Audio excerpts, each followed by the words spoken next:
Madame Vanessa Perret, qui est la première à exercer la fonction de procureure de la République anticriminalité organisée. À titre liminaire, je tiens à rappeler que le parquet national anticriminalité organisée, le PNACO, qui est entré en fonction le 5 janvier dernier, et dont vous venez donc de prendre la tête, Madame la procureure, trouve son origine dans les travaux du Sénat, si toutefois quelqu'un l'avait oublié.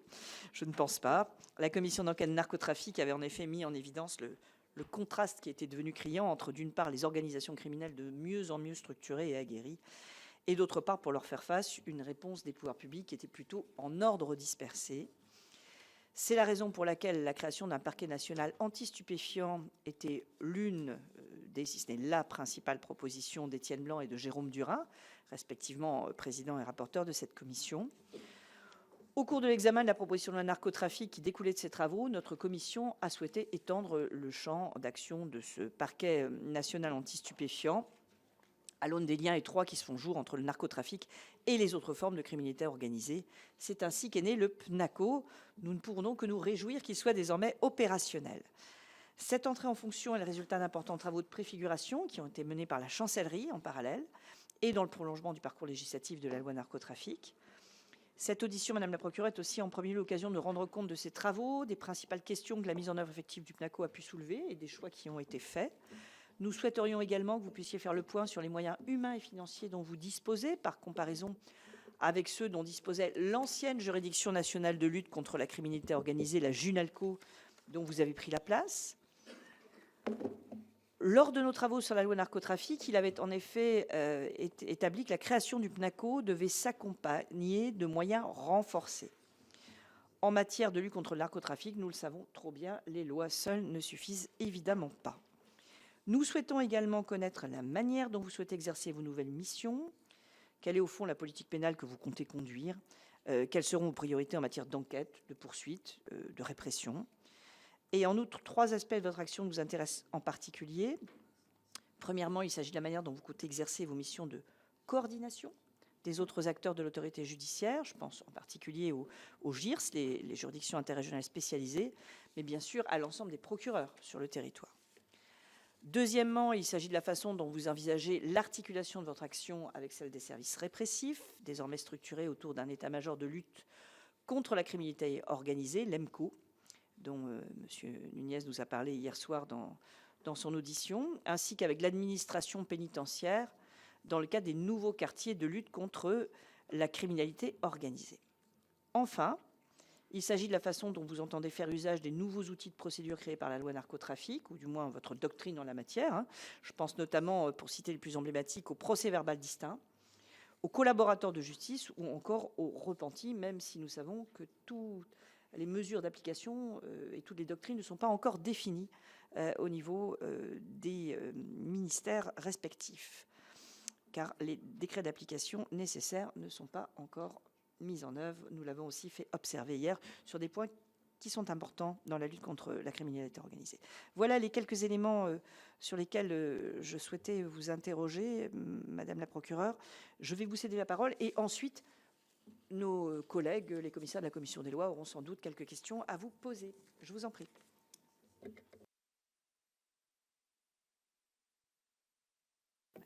Merci beaucoup, Madame la Présidente, Mesdames et Messieurs les sénatrices et sénateurs, de nous recevoir aujourd'hui. Donc, je suis effectivement accompagnée de deux de mes collaborateurs qui sont également des magistrats qui sont au PNACO, dont je vais vous présenter effectivement l'organisation, les missions et la genèse.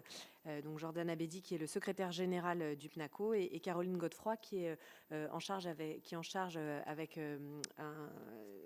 ce que vous souhaitez que j'aborde notamment, Madame la Présidente, la coordination notamment avec les différentes juridictions interrégionales spécialisées et les différents territoires. Donc, je vous remercie beaucoup pour cette présentation. Donc, effectivement, le parquet national anticriminalité organisé a maintenant une dizaine de jours, puisqu'il a été créé le 5 janvier à la suite de la loi narcotrafic, qui était effectivement issue de cette proposition de loi sénatoriale. Nous nous sommes donc installés dans les locaux du tribunal judiciaire de Paris à compter du 5 janvier et je vais vous présenter donc peut-être la genèse un peu de ce parquet.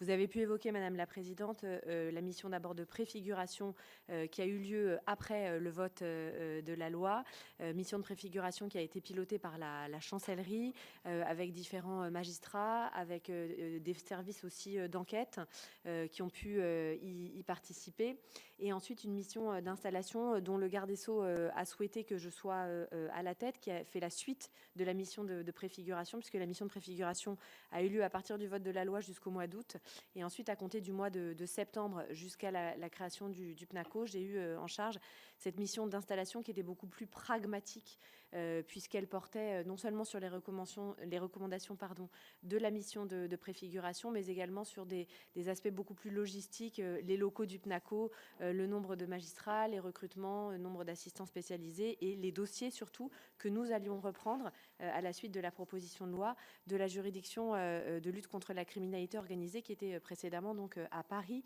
et qui disparaissait à compter du 5 janvier à 0h01. Donc il fallait absolument qu'on statue sur le sort de ces dossiers.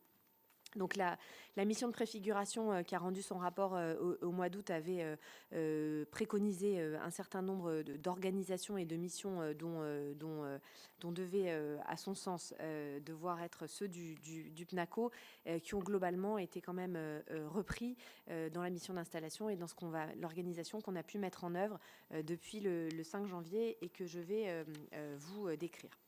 Le PNACO, donc d'abord sur ce que vous avez évoqué, le PNACO, c'est pas seulement le narcotrafic, contrairement à ce qui avait été initialement pensé, et c'est d'ailleurs dans le cadre d'amendements sénatoriaux qu'il a été étendu le champ du spectre de la criminalité organisée à laquelle nous allions nous attaquer, pour plusieurs raisons sans doute. Vous les avez évoquées, Madame la Présidente, les interconnexions et les interpénétrations des réseaux, des malfaiteurs qui malheureusement font énormément d'infractions absolument distinctes, et puis aussi la possibilité d'avoir des interactions avec les services d'enquête spécialisés.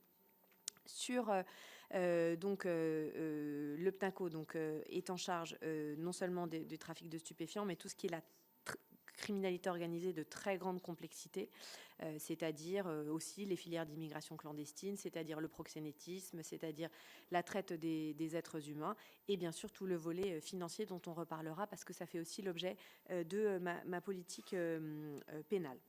Donc sur l'installation géographique, le parquet national anticriminalité organisée est à Paris. Il y a eu à un moment des débats sur le point de savoir s'il ne devait pas être à Marseille, au vu notamment de la très grande criminalité organisée dans ces territoires. Il a été fait le choix que ce soit à Paris pour plusieurs raisons. Alors on a tous les offices centraux d'abord qui sont à Paris. On a le parquet national financier et le parquet national antiterroriste qui sont également dans la juridiction parisienne, avec lesquels on devra évidemment avoir des interactions régulières, tant sur le volet financier que parfois avec une porosité dans les réseaux terroristes, notamment pour la logistique et le financement, qui peut aussi être en lien avec le trafic de stupéfiants. Donc, souhait d'une installation géographique et d'une facilité et d'une proximité évidemment commune. Le PNACO, qui est un parquet qui va être appelé à monter en puissance, est actuellement composé à date, c'est-à-dire aujourd'hui, de 34 personnes.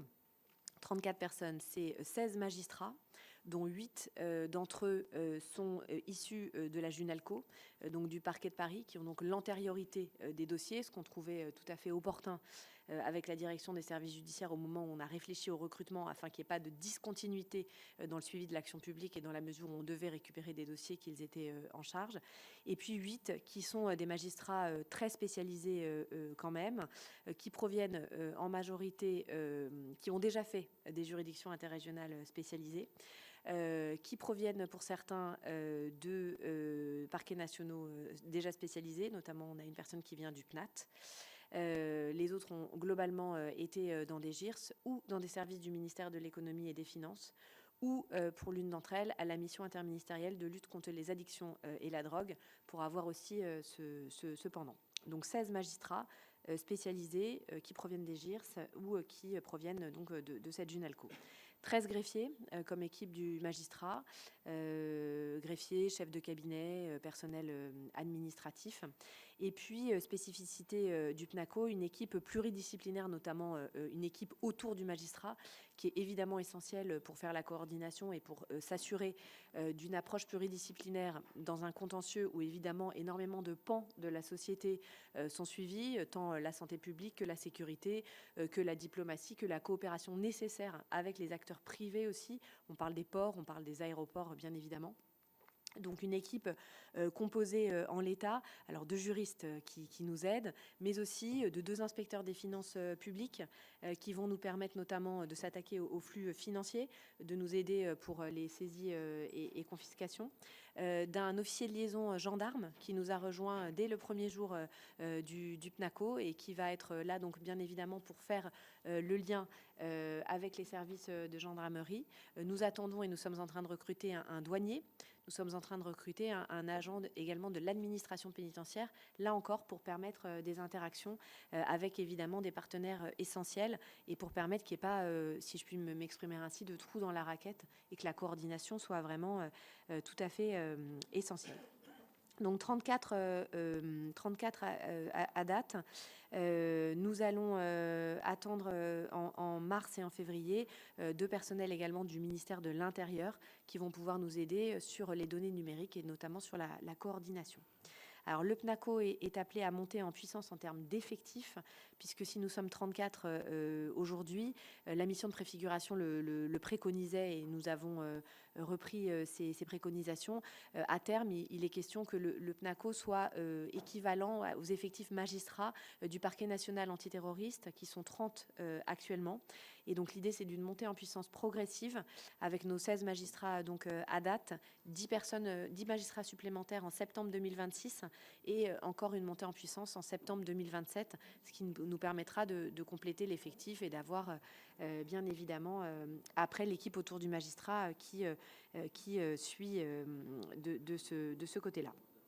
Donc voici l'organisation du PNACO.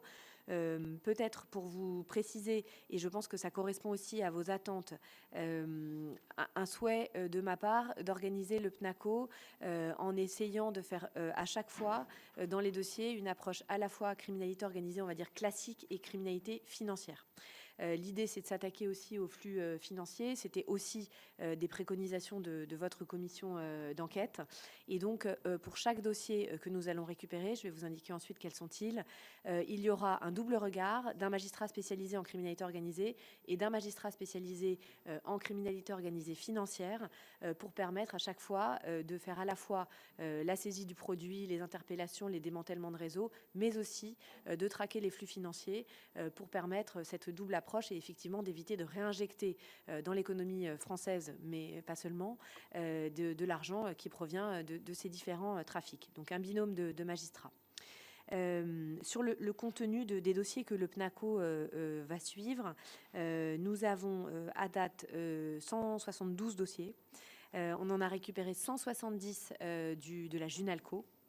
On a récupéré donc tous les dossiers de criminalité organisée classiques qui étaient de la Junalco, c'est-à-dire globalement les trafics de stupéfiants, certains vols à main armée, une nouvelle tendance de la criminalité organisée qui est notamment, vous savez, les enlèvements et les séquestrations et les violences concernant des personnes qui sont détentrices ou de crypto-actifs. Donc on a également récupéré ces dossiers, mais aussi des filières d'immigration clandestine, du proxénétisme, de la traite des êtres humains, qui étaient considérés évidemment dans des réseaux extrêmement organisés, transnationaux, qui commettent des atteintes fondamentales à la société. Et puis, on a récupéré environ 70 dossiers financiers, qui sont donc principalement des dossiers de blanchiment, qui sont des blanchiments des infractions que le PNACO a à connaître, c'est-à-dire de trafic de stupéfiants, mais aussi parfois des escroqueries très organisées, transnationales, qui nous permettent de remonter les trafics. 170 dossiers. Juste pour vous rappeler sur les moyens, La GIRS de Paris a gardé 500 dossiers environ. Nous en avons 70, donc environ 11 à 14 dossiers par magistrat, alors qu'ils sont des dossiers très importants, bien évidemment, mais ce qui est un ratio qui est quand même plutôt favorable par rapport au ratio 1 des juridictions interrégionales spécialisées et également, de manière générale, en France. On regardait les chiffres notamment du Conseil de l'Europe avec parfois 2000 dossiers annuels par magistrat du parquet. Donc on est quand même là sur un traitement pour le moment. Alors on va se saisir d'autres dossiers, mais qui nous permet de justement développer cette approche que je viens de vous décrire et permettre d'avoir une vision plus importante sur des dossiers. Des dossiers qui sont en partie en enquête préliminaire et en partie déjà ouverts chez des juges d'instruction, eux aussi spécialisés, soit criminalité organisée, soit financière, avec le souhait aussi du tribunal de Paris d'adopter cette double approche que je vous décris, qui est à la fois parfois de mettre des magistrats spécialisés, à la fois financiers et criminalité organisée, lorsqu'il est nécessaire, afin bien évidemment de permettre d'avoir un spectre tout à fait large à démanteler. Pour vous indiquer peut-être la coordination, qui est une autre de vos sujets de préoccupation avec les différentes juridictions interrégionales spécialisées. C'était une mission qui était très attendue du parquet national anticriminalité organisée, notamment par les GIRS, dont vous avez pu procéder aux auditions, que le parquet national soit à la fois, bien sûr, un parquet qui traite les dossiers de très grande complexité, mais aussi qui soit un parquet qui soit une force de frappe, un animateur, un parquet qui à la fois prend les dossiers, qui évoque les dossiers, mais qui aussi qui donne de l'analyse, qui donne de la doctrine, qui donne une politique pénale afin que ce soit coordonné sur les territoires. Donc ça, c'est quelque chose qu'on va faire avec un pôle coordination qui va être mis en place au PNACO, qui est déjà mis en place avec un magistrat à sa tête, avec les officiers de liaison, avec les assistants spécialisés, qui auront aussi pour but de diffuser des analyses. Quand le PNACO se rendra compte qu'il y a un groupement criminel ou qu'il y a un phénomène criminel qui peut remarquer, l'idée c'est aussi d'alimenter les juridictions interrégionales spécialisées, de mettre en commun les différents éléments qu'on puisse avoir pour justement enrichir et que tout le monde soit à un même niveau d'information afin que ce soit coordonné et tout à fait utile. Alors, on va être aussi aidé dans notre travail de coordination tant avec les juridictions interrégionales spécialisées qu'avec les parquets locaux par des éléments que vous avez pu voter dans le cadre de la loi narcotrafic. Premièrement, c'est la possibilité d'une délégation judiciaire, comme là le parquet national antiterroriste, c'est-à-dire que quand un événement se passe sur le territoire national qui n'est pas à Paris, on a possibilité de donner la possibilité à une juridiction locale d'acter dans un dossier, ce qui nous permet bien sûr de nous aider, d'être en complémentarité. Mais aussi, ce qui est très intéressant, le mécanisme de la co-saisine qui est prévu pour le parquet national anticriminalité organisée, avec ce parquet qui va pouvoir se saisir en enquête préliminaire et en enquête de flagrance avec une juridiction interrégionale spécialisée, c'est-à-dire travailler en complémentarité et se partager le travail. Alors on l'a fait, vous l'avez vu, on a communiqué là-dessus, on a pris il y a 2 jours, donc le premier dossier du PNACO, c'est l'assassinat d'Alain Orsoni en Corse, lors des funérailles de sa mère. On s'est co-saisi de manière très pratique avec le parquet de Marseille tout de suite, ce qui va nous permettre de se partager le travail et d'avoir à la fois un acteur qui s'occupe bien sûr de tout ce qui est local, de sa connaissance des réseaux locaux, mais aussi nous, la force de frappe nationale, qui va permettre de donner des moyens de s'aider. Dans les trafics de stupes, c'est une évidence que ça va être très utile. Vous aurez à la fois un parquet local qui connaît les réseaux, qui sait où se trouvent les trafics de stupéfiants, qui peut travailler sur le réseau local, sur l'approvisionnement, et nous qui pouvons venir en aide sur les réseaux de blanchiment, sur la coordination internationale notamment, sur les routes d'importation, ce qui va nous permettre d'être complémentaires et de pouvoir travailler ensemble dans la plus importante coordination. Voilà donc En gros, sur les méthodes de travail, vous m'avez posé la question également du travail avec les acteurs, tant avec l'état-major de lutte contre la criminalité organisée, dont le ministre de l'Intérieur a pu vous parler hier, de ce que vous me disiez, Madame la Présidente. Cet état-major, effectivement, il va nous permettre d'avoir 12 services autour d'une table unique pour permettre de faire des criblages, de nous donner des informations et de coordonner, là encore, le service. On pourra le saisir via les services que nous saisirons, et c'est évidemment un outil très intéressant, avec des relations évidemment constantes, tant avec le directeur national de la police judiciaire me concernant qu'avec les chefs des offices avec lesquels nous travaillons de manière régulière, ainsi bien sûr qu'avec la gendarmerie qui, elle aussi, s'est dotée d'une unité judiciaire qui coordonne l'intégralité, notamment des sections de recherche et des brigades qui peuvent être sur le territoire. Avec l'administration pénitentiaire, c'est un enjeu.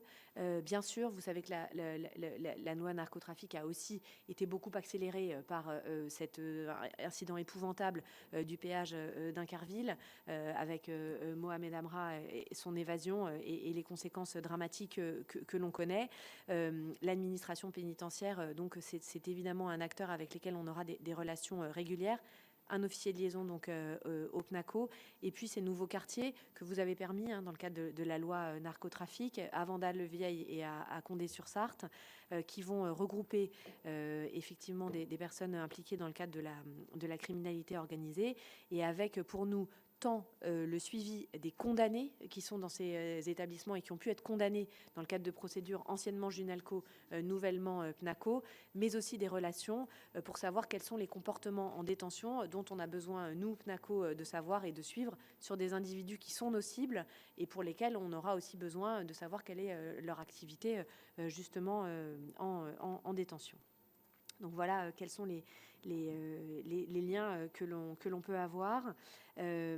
Concernant les nouveaux usages des différentes mesures que vous avez pu voter, alors certaines sont d'application immédiate et donc seront utilisées immédiatement. On en a déjà utilisé d'ailleurs, alors qu'on n'a qu'une dizaine de jours. On a notamment utilisé pour l'affaire Orsoni la nouvelle infraction qui est une infraction tirée de l'Italie de participation à un groupement criminel, qui est une infraction intéressante, qui est distincte de l'association de malfaiteurs et qui nous permettra notamment de poursuivre des personnes qui sont là pour aider de manière logistique.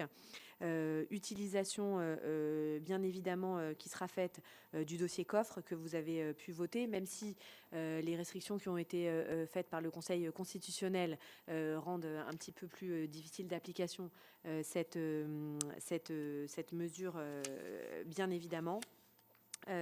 L'infiltration civile et les repentis sont soumis à des décrets, vous l'avez rappelé, Madame la Présidente, que nous attendons et qui doivent effectivement, et qui sont en cours de rédaction et qui devraient bientôt sortir, en tout cas être transmis au Conseil d'État concernant le ministère de la Justice, de ce qui nous a été indiqué.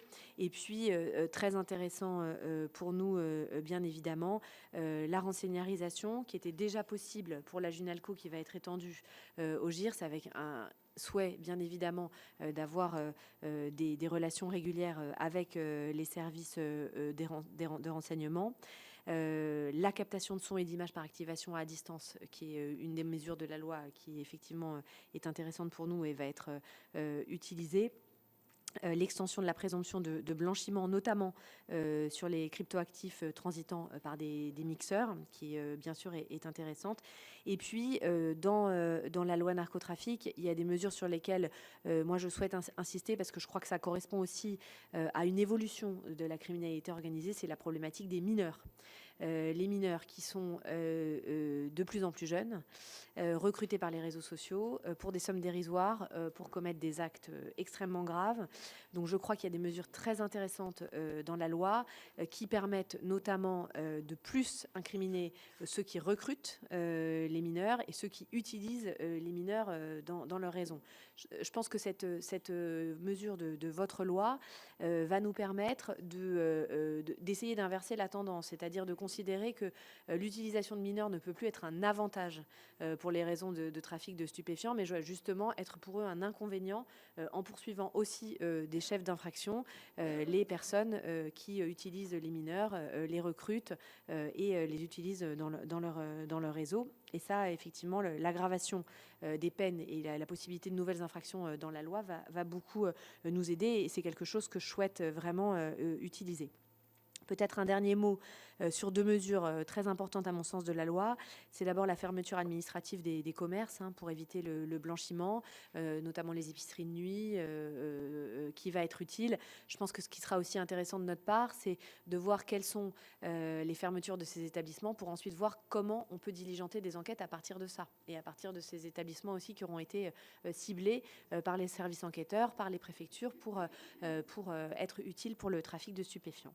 Et puis, dernière mesure, sans doute, c'est la cour d'assises spécialement composée, qui était demandée depuis de nombreuses années par les acteurs des juridictions interrégionales spécialisées, au vu, de la nécessité de professionnaliser les magistrats, mais pas seulement, aussi les risques de pression très importants qu'on avait pu voir sur différents jurés, et une difficulté pour eux et des menaces qui, je pense, est une mesure qui était très attendue et qui est, à mon sens, très importante, parce qu'elle permettra quand même, comme en matière terroriste, et ça existe quand même depuis très très longtemps, d'être peut-être dans des jugements et en tout cas des arrêts de cour d'assises qui seront beaucoup plus sereins.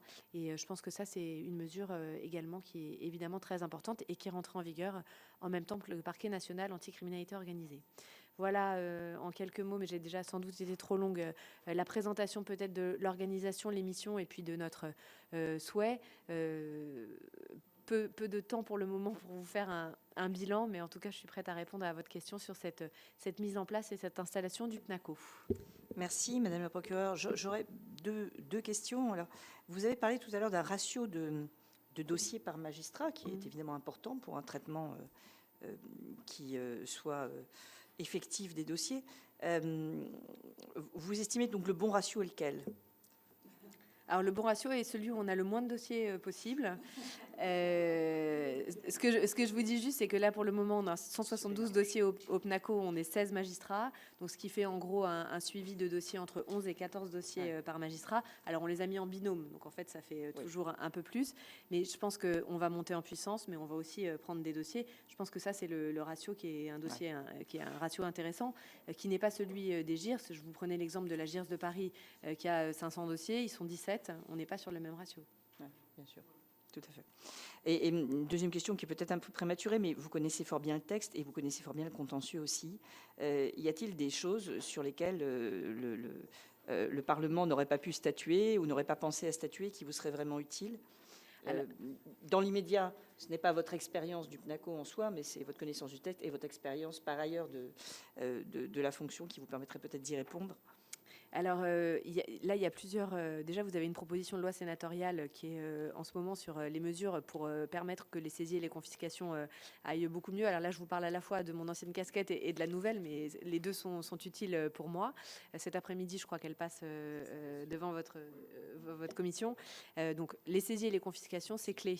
C'est clé dans ce type de dossier parce qu'il est évident, et c'est pas moi qui vais vous dire le contraire, qu'il est absolument nécessaire qu'on permette d'enriguer aussi les flux financiers. Donc je pense que tous les moyens d'action que peuvent avoir en plus les enquêteurs, les magistrats et puis la GRASC sont évidemment les bienvenus, avec notamment l'enquête, à mon avis, qui peut être faite, y compris post-sententielle, qui, à mon avis, est très intéressante. Deuxièmement, il y a le projet de loi Assure, qui est en ce moment en concertation, qui est porté par le garde des Sceaux, qui notamment a tout un volet là, qui est plus exécution et application des peines, qui à mon avis est intéressante aussi, concernant notamment les permissions de sortie pour des personnalités qui effectivement seraient sur la criminalité organisée et dans les nouveaux quartiers. Après, on a encore cette problématique des mineurs qui peut, à mon sens, être évidemment abordée. Et puis après, je pense qu'il est encore un peu opportun pour vous, un peu tôt peut-être pour vous expliciter, notamment dans la mesure où il y a des décrets d'application qui n'ont pas encore été pris concernant des mesures qui sont quand même phares, notamment les repentis, notamment les infiltrés civils.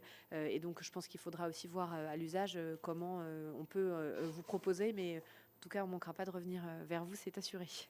Je vous remercie. Alors pour les saisies et confiscations, si ça peut vous rassurer, ce texte qui sera examiné dans l'hémicycle cet après-midi avait reçu un très bon accueil par la commission des lois. Donc nous espérons qu'il en sera de même dans l'hémicycle. Alors je vais passer la parole à 3 de mes collègues qui vont enchaîner les questions et vous répondrez après si vous voulez bien. Bien sûr. Donc pour commencer, Madame Audrey Linkenheld. Merci Madame la Présidente. Merci Madame la Présidente pour votre information, Madame la Procureure. Plusieurs questions que je vais essayer de synthétiser et en même temps de poser un peu en vrac. Vous avez rappelé, je crois que c'est Madame la Présidente Jourda qui l'a fait, mais vous avez rebondi qu'au départ, nous étions partis avec la PPL du Rhin Blanc sur un PNAST qui est devenu un PNACO. Est-ce que vous avez une idée du coup du nombre de dossiers supplémentaires que ça a généré pour le PNACO, le fait d'avoir étendu des stupéfiants à toute la criminalité organisée de grande complexité? Première question. Vous avez évoqué également la porosité, je reprends votre terme, avec les questions de terrorisme en matière de logistique et de blanchiment, si j'ai bien compris. J'aurais bien aimé que vous reveniez là-dessus parce qu'il me semble que l'une des conclusions de la commission d'enquête Blanc-Durin, c'était que justement, il n'y avait pas forcément de lien entre narco et terrorisme. Donc voilà, est-ce que ce sont des liens indirects? C'est ce que je comprends par le terme de porosité, mais si vous pouvez expliciter ce point-là. Est-ce que, au regard des nouveaux outils que nous avons votés dans la PPL, notamment le procès verbal distinct, les techniques d'investigation, etc., qui sont quand même des choses assez nouvelles, assez complexes, mais aussi assez sensibles, et on a eu des gros débats sur le sujet, est-ce qu'il y a des formations spécifiques qui sont délivrées à la fois à votre équipe et puis aux équipes dans les territoires et dans l'état-major avec lesquels vous travaillez pour justement veiller à ce que ces outils soient bien utilisés sans jamais toucher aux libertés publiques et aux droits, notamment de la défense, tels que nous les avons encadrés? Et enfin, dernière question, qui est sans doute celle qui me tient le plus à cœur. Nous avons été nombreux à dire que la PPL narco était indispensable dans son volet répressif, mais que pour vraiment sortir la France du piège du narcotrafic, il nous fallait un autre volet, un acte 2 qui serait celui de la prévention,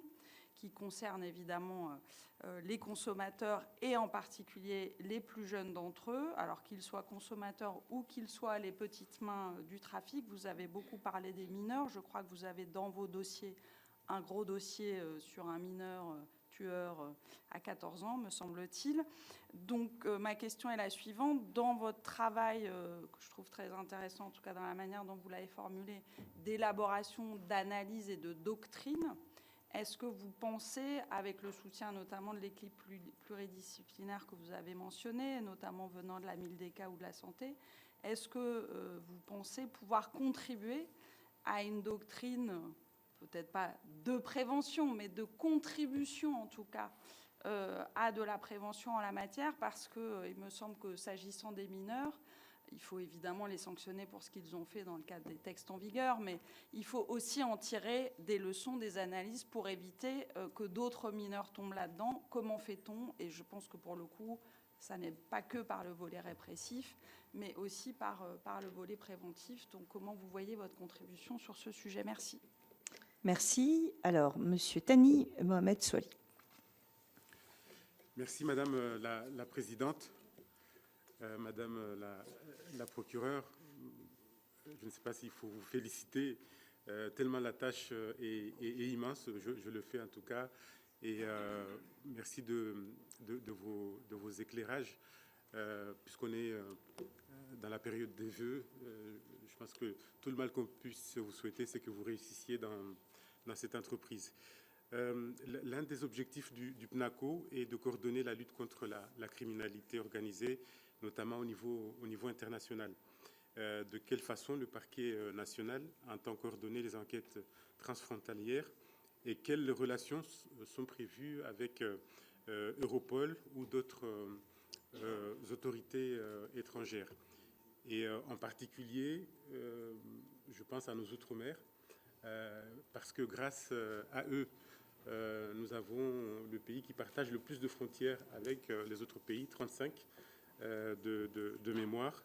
Et donc, comment cette coordination va se faire en y incluant nos territoires d'outre-mer. Vous le savez, beaucoup de trafics proviennent de ces territoires, en matière de stupéfiants notamment, en matière d'armes, en matière de traite des êtres humains. Donc voilà ma question. Merci. Et enfin, pour cette première question, Monsieur Guy Benaroche. Merci Madame la Présidente, Madame la Procureure. Merci d'avoir détaillé avec autant de minutie les processus et les mécanismes que vous allez mettre en œuvre. Il est vrai que nous avons soutenu la mise en place du PNACO, et il est vrai que les doutes que nous avions portaient effectivement sur les mécanismes qui allaient être mis en œuvre et qui avaient manqué au Junalco, dont on sait que l'idée était excellente, mais les résultats assez pauvres. Et aussi bien au niveau des mécanismes de coordination qu'au niveau de ce que vous nous avez indiqué concernant les moyens humains et je suppose financiers, même s'il n'y a pas encore de budget qui va être mis en œuvre, vous nous avez apporté un certain nombre d'éléments de réponse qui m'apparaissent particulièrement intéressants et qui font que on suivra de près votre activité. J'ai quand même 3 petites questions. La première sur les coordinations que vous pouvez avoir avec les différents acteurs, que ce soit les GIRS, que ce soit les juridictions locales, régionales, ou que ce soit les acteurs du renseignement et autres. Il y a un lien qui m'a été souvent demandé par un certain nombre d'autres acteurs, en particulier pour la lutte contre le blanchiment, qui est une part importante, vous l'avez souligné.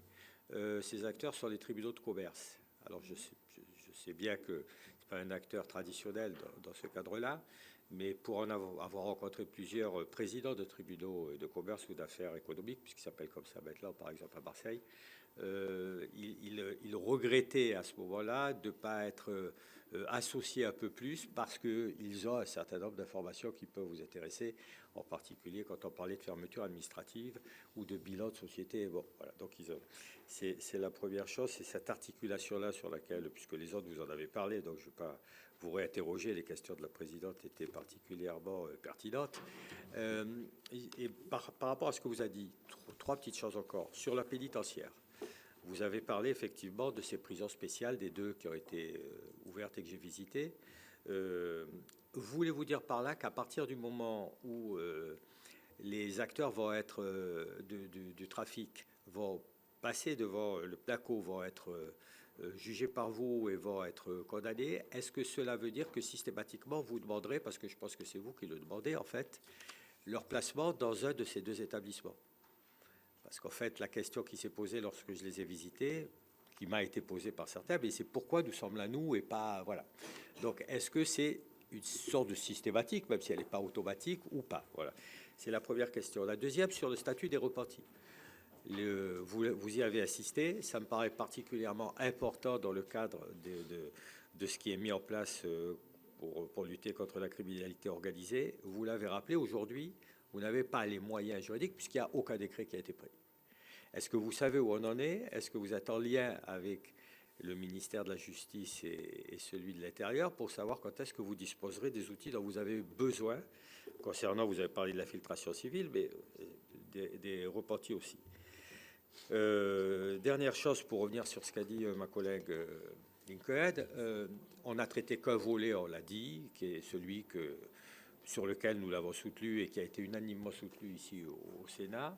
On n'a pas du tout traité la prévention à 2 niveaux. On n'a pas traité la prévention sur la consommation, bien entendu, ça c'est, mais on n'a pas du tout non plus traité la prévention sur le fait que la criminalité organisée aujourd'hui, vous l'avez dit en parlant des mineurs, utilise comme lumpenprolétariat, comme main-d'œuvre à bon marché, les gens les plus précaires de notre société, que ce soit des mineurs non accompagnés, des gens sans papier, etc. À ce niveau-là, je ne sais pas aujourd'hui quels sont les moyens dont vous disposez pour avoir cette action dont vous avez parlé en dehors du fait de pouvoir toucher les recruteurs, on va dire ça, et les têtes de réseau, ceux qui vont être les patrons de ces gens qui sont utilisés à moindre coût. Voilà. Et donc sur ce sujet-là, je voudrais savoir si les outils actuels vous suffisent ou si vous pensez qu'il faut mettre en place, éventuellement, qu'est-ce qui pourrait être un frein et qu'est-ce qu'il faudrait mettre en place pour lever ce frein. Merci. J'ajouterais, avant de donner la parole à Madame la procureure, que le thème de la prévention et donc de la consommation a été beaucoup abordé par nos collègues. Délibérément, la commission qui a donné lieu au texte sur le narcotrafic ne l'avait pas mis dans son champ de compétences. Donc, ça n'est pas par indifférence que nous n'en avons pas parlé, mais c'est un sujet, bien sûr, qui est intéressant, et votre avis sur la question nous intéressera tous beaucoup. Je vous laisse la parole pour répondre à l'ensemble de ces questions, Madame la procureure. Très bien, merci beaucoup. Oui, c'est bon, vous m'entendez. Parfait. Peut-être sur vos premières questions, Madame la sénatrice, sur les dossiers que nous avons et le nombre de dossiers qui sont en lien directement avec le trafic de stupéfiants. Alors, je vous le disais, 172 dossiers actuellement au PNACO. La mission de préfiguration a indiqué qu'il y avait 104 dossiers qui pouvaient potentiellement être récupérés des autres juridictions interrégionales spécialisées. Je commence cet après-midi à faire le tour, justement. Je vais aller à Marseille et puis à Nancy la semaine prochaine et puis à Lille la semaine d'après pour permettre de voir un peu quels sont les dossiers qu'on peut récupérer. On ne les récupérera pas tous. Il faudra que ce soit des liens avec la très grande criminalité organisée, bien évidemment. Mais enfin, en tout cas, c'est important de faire cette revue de portefeuille. On a fait un décompte pour répondre aussi précisément à votre question sur combien de dossiers stupéfiants par rapport au fait qu'on avait commencé à réfléchir plutôt à un parquet national anti-stup. On a actuellement 48 dossiers qui sont spécifiquement liés aux infractions à la législation sur les stupéfiants ou à des réseaux de crypto en lien avec l'ILS, mais là-dedans, je ne compte pas le blanchiment de stupéfiants qui, bien sûr, augmente beaucoup. Donc, vous voyez que ce n'est pas la seule partie de nos dossiers. On a pris des dossiers qui sont des dossiers internationaux de trafic de stupéfiants, c'est-à-dire avec des importations, des exportations, des routes très compliquées, des organisations criminelles extrêmement structurées. On n'a pas vocation à prendre l'intégralité du spectre, malheureusement, du trafic de stupéfiants qui va être géré au niveau local ou au niveau interrégional. Votre deuxième question, Madame la sénatrice, portait sur ce que j'ai indiqué sur la porosité entre le trafic de stupéfiants et le terrorisme. En fait, je me suis peut-être mal exprimée. Ce qu'on constate et ce que je peux vous dire, et c'est un constat qu'on a fait avec le procureur national antiterroriste, d'ailleurs on a écrit un article là-dessus, c'est qu'on se rend compte que si les buts sont évidemment très différents, puisque pour le terrorisme, c'est quand même, ça reste un but idéologique, alors que pour le narcotrafic, en fait, c'est très simple, c'est juste l'argent. On a des modes opératoires qui deviennent un peu similaires, notamment dans ce qu'on peut considérer comme étant des menaces institutionnelles, des faits très graves qui sont commis sur des victimes qui n'y sont pour rien, des victimes collatérales, des enfants, des personnes qui sont tuées parce qu'ils sont le frère de quelqu'un qui lutte contre le trafic de stupéfiants. Et donc, c'est d'abord sur ces modes opératoires qu'on peut voir une certaine porosité. En revanche, effectivement, on n'a pas de lien spécifique en France en se disant que les réseaux terroristes sont alimentés par le trafic de stupéfiants, mais c'est quelque chose quand même qu'il faut absolument regarder et investiguer en étant quand même attentif à chaque fois. Je l'ai dit ce matin, mais le parquet national antiterroriste est en observation sur le dossier qu'on a pris en Corse au vu de la personnalité qui était impliquée dans des mouvements terroristes de la victime. Donc il est évident que ce sera quelque chose dont on devra toujours être extrêmement attentif ensemble, en tout cas avec le procureur national antiterroriste.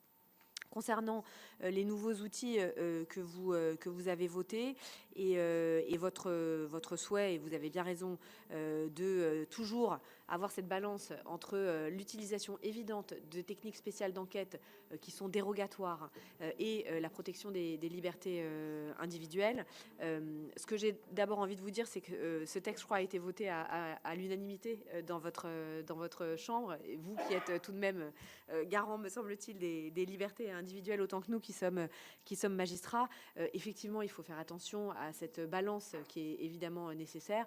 Utilisation des techniques dérogatoires, oui, toujours sous contrôle d'un juge ou d'un magistrat du parquet qui doit donner une autorisation, ou d'un juge des libertés et de la détention, ou d'un juge d'instruction, avec bien sûr une possibilité de recours à chaque fois, et c'est bien normal, et ce sera utilisé par les conseils de ces personnes, et on sera bien sûr collectivement attentif au respect des libertés individuelles. Peut-être Sur la formation, oui. la formation des magistrats. Des greffiers. Comprendre les différents outils, vous voulez dire? Alors, comprendre les différents outils. Alors, il y a des circulaires d'application qui sont sorties là récemment de la Direction des affaires criminelles et des grâces sur la loi narcotrafic. Il y a eu un premier volet qui est sorti avant l'été, et puis là, on a eu la circulaire notamment sur le PNACO qui est sortie, et également sur l'exécution des peines, avec notamment la création par votre loi du juge d'application des peines GIRS, du juge d'application des peines criminalité organisée. Donc, il y a des circulaires d'application. Concernant la formation, il y a à l'École nationale de la magistrature depuis longtemps, et la directrice d'ailleurs a tout de suite pris contact avec moi, des formations qui sont dédiées à la criminalité organisée, qui sont en général animées d'ailleurs par des personnes, alors tant c'était de la Junalco, nous on sera évidemment sollicité au PNACO, moi je l'ai déjà été par la directrice qui m'a demandé d'intervenir, par les GIRS également, avec des sessions de formation tant des personnes qui n'y sont pas encore et qui vont y être, mais aussi des personnes qui sont déjà dans les GIRS et qui ont besoin d'être actualisées sur la formation continue. Donc ça, c'est quelque chose qui se fait tant en formation initiale des auditeurs de justice qu'en formation continue, et on y participe évidemment. On participe aussi aux formations qui ne sont pas nécessairement que de l'ENM, mais aussi évidemment des greffiers, mais aussi à l'ENAP, l'École nationale de l'administration pénitentiaire, et aussi pour les enquêteurs. On va régulièrement dans les écoles, notamment d'officiers, à Saint-Cyr-au-Mont-d'Or pour les commissaires aussi, pour permettre justement d'évoquer notre travail qui, bien évidemment, doit être commun. Peut-être concernant la deuxième partie de votre question qui concernait davantage la prévention, les consommateurs et les mineurs. C'est intéressant ce que vous dites, parce que donc nous on va à Marseille cette semaine, on va rencontrer bien sûr le parquet de Marseille pour se coordonner sur les dossiers, mais on va aussi voir la PJ. Parce qu'on pense que c'est indispensable, que aussi dans les territoires, on nous explique quel est l'état de leurs jeunes, les mesures qui sont prises et la façon dont nous, on peut améliorer. Alors la prévention, c'est pas de mon fait, puisque nous, on est service plutôt répressif, on va dire ça comme ça. Ce que je peux vous dire, et vous l'avez remarqué, c'est que le Premier ministre, lorsqu'il intervient devant vos assemblées le 17 décembre, il y a 9 ministres qui sont avec lui, ce qui est la démonstration que ça concerne bien évidemment tous les pans de la société, y compris la ministre de la Santé, qui est aussi concernée notamment par les quartiers de lutte contre la criminalité organisée, puisqu'il y a aussi des problématiques de santé dans ces quartiers, avec des extractions médicales, avec des personnes qui doivent être soignées. Donc c'est quelque chose qui est très important.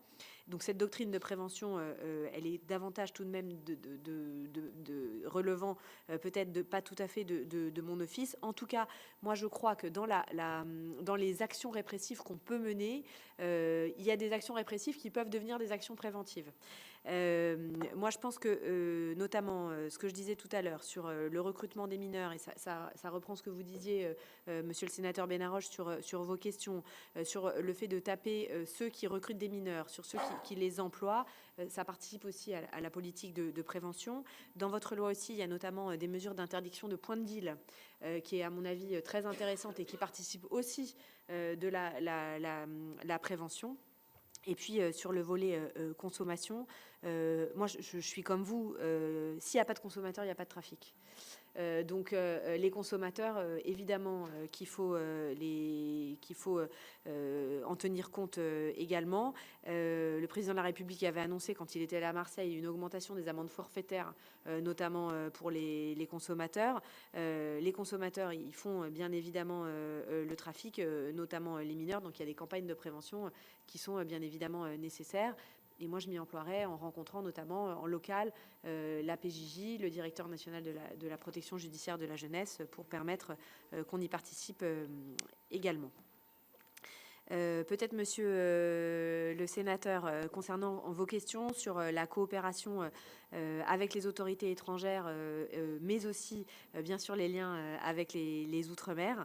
Sur la coopération avec les autorités étrangères, c'est aussi l'intérêt d'avoir un parquet national, c'est d'avoir un parquet qui soit l'interlocuteur unique à l'étranger des différentes autorités judiciaires.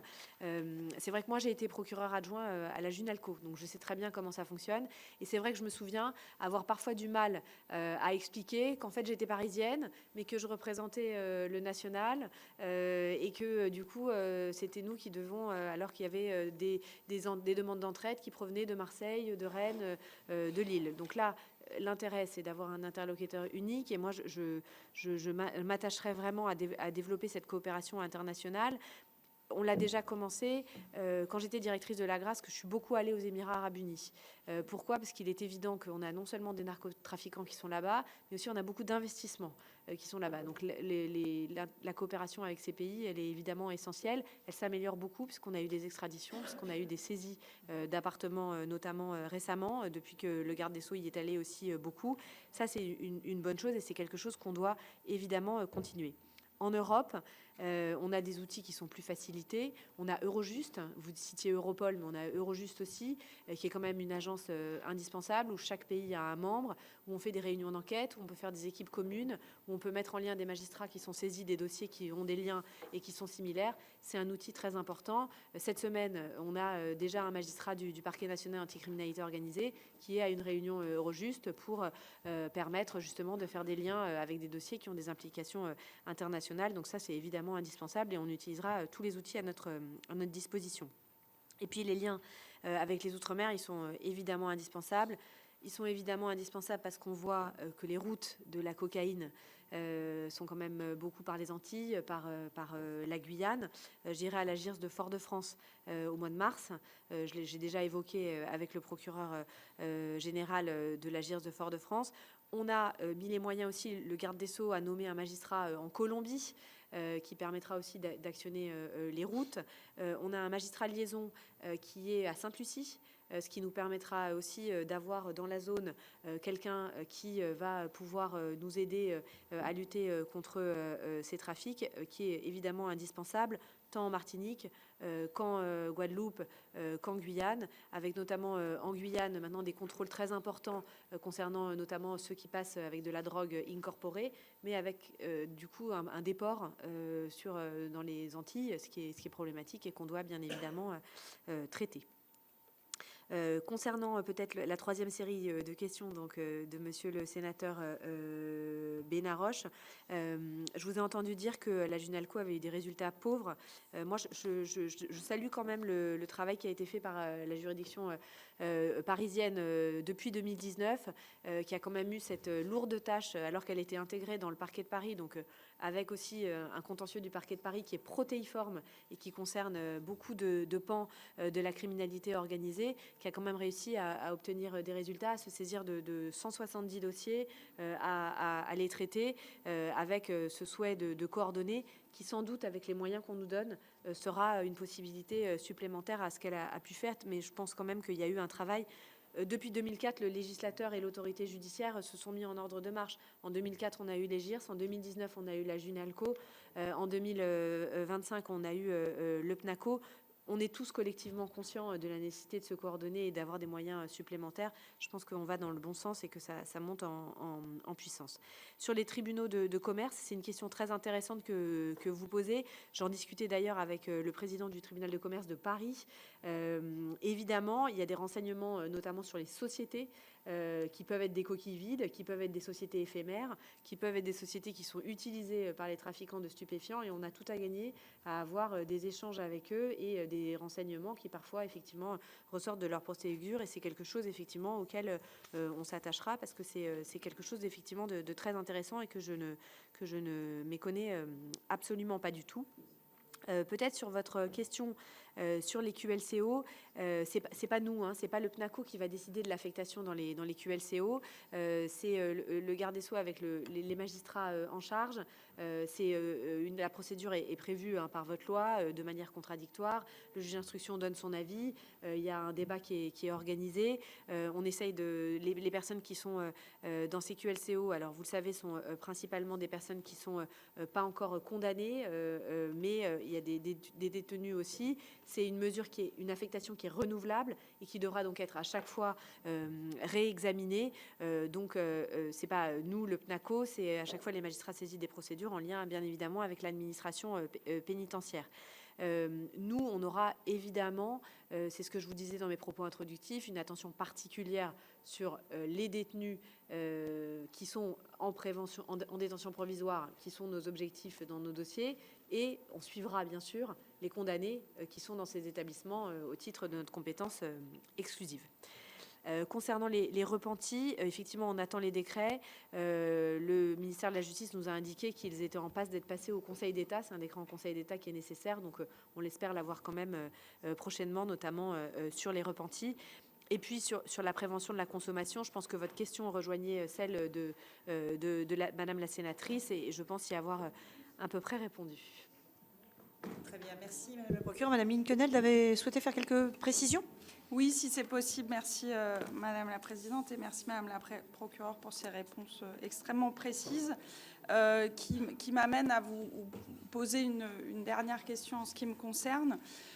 Quand nous avions souhaité à la fois créer le PNAST ou le PNACO, mais aussi réfléchir à une meilleure coordination du côté des services de sécurité, alors qui s'appelle aujourd'hui état-major. L'idée, c'était évidemment d'améliorer l'efficacité du travail des uns et des autres, côté justice et côté sécurité. C'était l'objectif principal, mais ce n'était pas l'unique objectif. Il y avait, je pense, aussi une idée de donner à voir finalement peut-être un peu plus clairement aux Français comment du côté de la police, enfin de la sécurité et de la justice, on agit contre le trafic de drogue qui gangrène l'ensemble de nos communes, qu'elles soient urbaines et rurales. Et donc ma question était, est-ce que vous avez réfléchi à cela aussi?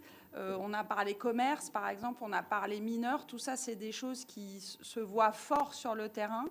Les réponses, évidemment, les échanges qu'on a ici sont assez techniques, pas forcément compréhensibles par tout à chacun. Vous avez peut-être d'ailleurs déjà commencé, puisque vous avez donné un certain nombre d'interviews à la presse qu'on a lues avec intérêt, y compris pour préparer cette audition. Mais est-ce que vous avez aussi des intentions autres que via la presse pour, encore une fois, faire comprendre, si c'est possible, à nos concitoyens comment on agit collectivement face à ce fléau du narcotrafic qui n'appelle évidemment pas de réponse simple, mais qui appelle des réponses qu'on est en train de construire collectivement, y compris avec cette PPL transpartisane qu'on a tous votée. Merci. Non, c'est bon. Je peux répondre, mais Sophie en a une autre. Ah bah, vous êtes bavards tous les deux. Monsieur Benaroche. Non, merci des réponses. Juste une petite précision, Madame la procureure, sur une phrase que je ne partage pas totalement, mais qui est importante dans la façon dont on envisage la lutte contre le narcotrafic. En fait, juste cette phrase, c'est quand vous dites s'il n'y avait pas de consommateurs, il n'y aurait pas de trafic. Vous savez très bien que dans ce genre de dossier, dans toutes les affaires commerciales, qu'il s'agisse de vendre des bonbons à des gosses ou des téléphones portables à des enfants ou à des adultes, vous savez très bien que l'offre crée la demande et que le narcotrafic est particulièrement organisé pour arriver à créer l'offre, surtout sur des produits de plus en plus addictifs, qui font qu'il y a de plus en plus d'achalandage possible pour eux, puisque le résultat, vous l'avez dit, pour eux qui compte, c'est gagner le plus d'argent. Donc je veux dire, bien sûr que s'il n'y avait pas de consommateurs, il n'y aurait pas d'offre. C'est une évidence. Si personne consommait, il n'y aurait personne qui vendrait. Mais d'un autre côté, ceux qui vendent font tout pour créer la demande. C'est juste cette précision que je voulais donner. Oui, j'entends. Merci beaucoup. Peut-être sur votre première question, effectivement, faire comprendre aux Français la lutte contre le narcotrafic, parce que ça pollue, effectivement, je suis d'accord avec vous, et bien évidemment leur quotidien. Alors l'idée, effectivement, de mes interventions dans la presse, c'est aussi d'expliciter quel est le dispositif. Il y aura aussi de la formation, on peut faire aussi des conférences, bien sûr, c'est quelque chose qui est très utile et on s'y attellera. Moi, je crois qu'il y a aussi un nœud qui est important, c'est d'avoir aussi des liens avec les parquets locaux qui sont directement en contact avec les élus, avec les maires, avec bien sûr les élus de la représentation nationale, avec les victimes. Et c'est pour ça que je suis très attachée à ce que ce soit un collectif global qui soit à la fois le PNACO, Force de frappe nationale, les GIRS régionales, mais aussi avec les élus locaux, parce qu'il faut qu'on fasse retour de nos procédures au parquet pour qu'ils soient en mesure d'être dans les territoires en face avec les élus locaux, avec les victimes, parce que c'est eux en fait en réalité qui sont directement en prise. Et donc c'est pour ça que je pense que cette collaboration elle est très intéressante, parce que nous, parquet national, c'est pas nous directement qui allons aller dans les comités de lutte contre la prévention de la délinquance au niveau local, etc. Donc je pense qu'il faut qu'on fasse retour de ce qu'on fait, de nos analyses, mais aussi de nos procédures, et que le mécanisme de la cosaisine va le permettre, et de permettre aussi d'infuser et du coup d'être au courant de ce qui se fait et d'expliciter aux élus, et ça je sais que c'est très important, la façon dont on procède et la façon dont on lutte. J'ai une nouvelle question de la part de Madame Josande, à qui je passe la parole. Merci Madame la Présidente. Madame la Procureure, merci pour vos explications. J'ai une question quant à... Vous avez parlé des cours d'assises spécialisées et donc aux moyens qui sont alloués pour les juridictions de jugement. Et donc, est-ce que vous n'avez pas peur d'une forme d'engorgement du contentieux au niveau des assises ? Alors, qui sont des... Oui, tout à fait. Je peux répondre directement. Merci, Madame la Sénatrice. Alors, vous avez raison de pointer cette difficulté, hein. Les cours d'assises spécialisées, c'est bien pour les raisons que j'ai évoquées tout à l'heure, notamment pour les pressions, etc. C'était demandé. Après, les cours d'assises en France, et notamment celle de Paris, sont vraiment à un niveau, et celle d'Aix-en-Provence également, sont à un niveau de saturation avec des délais d'audiencement qui sont très longs, avec un engorgement déjà réalisé. Il est évident que le parquet national anticriminalité organisée, il ne peut pas vivre sans le siège et sans les moyens accordés aux magistrats du siège.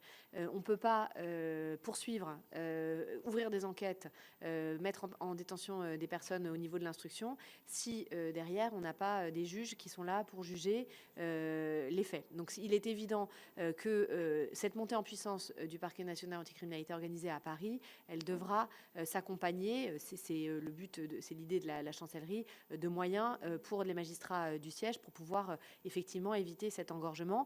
Et il ne faudra pas non plus que ces moyens dévitalisent les territoires, c'est-à-dire notamment les juridictions interrégionales spécialisées, notamment les parquets locaux, puisque eux aussi auront besoin de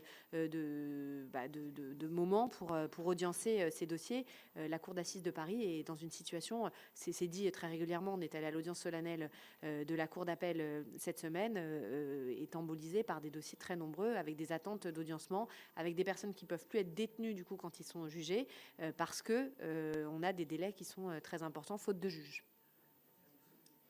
Nous ne voulons pas vous laisser partir, Madame le procureur. Monsieur Francis Spiner. Le prolongement de l'engorgement des cours d'assises spécialisées, quelle serait votre position sur l'introduction des CRPC en matière criminelle ? Oui, c'est vrai. Non, mais parce que je pense que vous avez sur la CRPC des a priori idéologiques, et je peux vous assurer que quand vous connaissez les cours d'assises spécialisées, si on pouvait se débarrasser, notamment pour les gens qui sont dans des délits connexes au crime, etc., par des CRPC, ça serait très bien. Alors, je vais vous donner mon avis qui est tout personnel. Je pense aussi que ça pourrait être un outil qui pourrait être efficace et qui soit encadré, et je pense que c'est quelque chose qui est très intéressant. La CRPC doit faire attention aux victimes. Attention aux victimes, attention, mais ça peut effectivement permettre de désengorger des cours d'assises qui le sont beaucoup, pour rebondir sur la question de Madame la Sénatrice.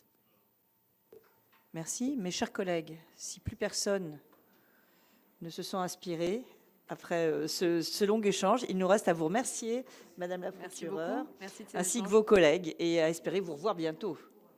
Merci beaucoup. Oui, c'est nos vœux de nouvelle année, ça doit être ça. Mais écoutez, Beaucoup de merci. courage et Je nous les sommes prends. avec vous. On les prend. Merci beaucoup.